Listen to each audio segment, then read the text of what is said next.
Hello guys muraho mumeze neza, nanje ndi wa Mungu wanyu nongeye kugaruka kugira ngo twinjire neza na neza mu ntambara iriko iraba kw'isi yose ndetse mu bihugu bigiye bitandukanye, aho namwe musanzwe mubibona ibihugu vyataka ibindi. Uno mwanya tugiye kuyaga ku gihugu c'Uburusiya, aho igihugu c'Uburusiya carenze gasopo bahawe na President Donald Trump asanze ayoboye igihugu ca Amerika. Neza na neza tugiye kwinjira neza muri no ntambara kugira ngo dushobore gusesangura byinshi bigiye bitandukanye. Reka nongere ndagusabe wewe nimba ukiri mushasha kuri no rubuga canke kuri iyi channel, bandanya kugira subscribe na like hamwe na comment na share kugira ngo tubandanye kugira umuryango wagutse, umuryango rugari, kumvuza uko ikiganiro gishoboye kujako nawe ushobore kuba mu bambere bashobora gukurikirana ibiganiro vyacu bigiye kuri no rubuga rwanyu. Reka twinjire neza na neza mu kiganiro cacu, aho no munsi tugiye kuyaga ku gihugu c'Uburusiya hamwe n'igihugu ca Amerika, aho Donald Trump yarashikiriza avuga ati yariyumvira neza na neza kugira ngo ashobore gufata umwanzuro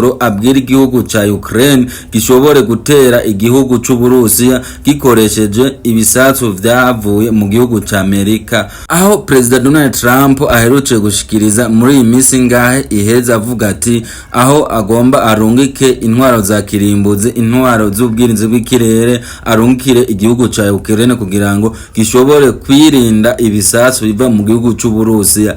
Ayo namwe mu majambo amwe agize iminsi ashikirizwa na President Donald Trump asanzwe ayoboye igihugu ca Amerika. Aho muri kano kanya tuvugana, aho intambara ihuza igihugu c'Uburusiya hamwe na Ukraine imaze gukwira iminsi 1138 kuva intambara ibaye ihuza ivyo bihugu vyose uko ari bibiri kuva bitanguye intambara. Reka dushobore kuvyinjiramo neza neza, aho abantu benshi canke ibihugu vyinshi vyari bimaze iminsi vyibaza ati canke vyiyumvira ko ino ntambara igiye guhagarara burundu, aho na President Donald Trump yabandanya asaba President arongoye igihugu c'Uburusiya ko yosinya amasezerano y'imisi 50 kugira ngo bashobore guhagarika intambara mu misi 50, hanyuma bashobore kuja mu biganiro kugira ngo intambara ihagarikwe burundu canke haboneke amahoro aramvye. Muri kano kanya tuvugana canke muri kano kanya ndabashikiza kino kiganiro,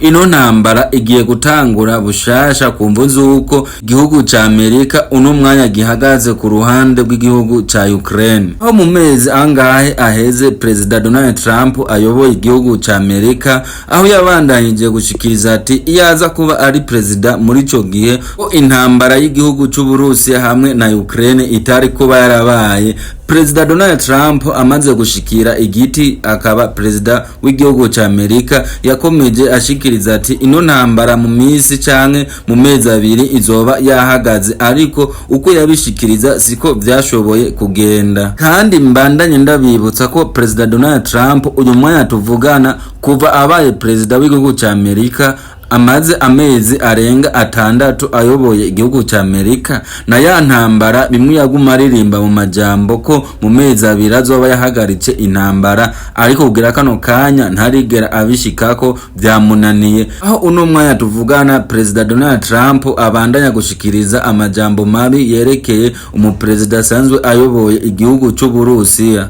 aho President Donald Trump yabandanije ashikiriza ati President w'igihugu c'Uburusiya arenze kuvyo twavuganye canke kuvyo twayaze, akabandanya ashikiriza ati uno mwanya tuvugana mpaye President w'igihugu c'Uburusiya kasopo canke, aho yabandanyije ashikiriza ati kano kanya tuvugana igihugu c'Uburusiya nshobora kugifatira ibihano, bimwe mu bihano mutarigera mubona kuva isi yakabaho canke isi yaremwa. Ivyo nivyo bihano ngiye gufatira igihugu c'Uburusiya.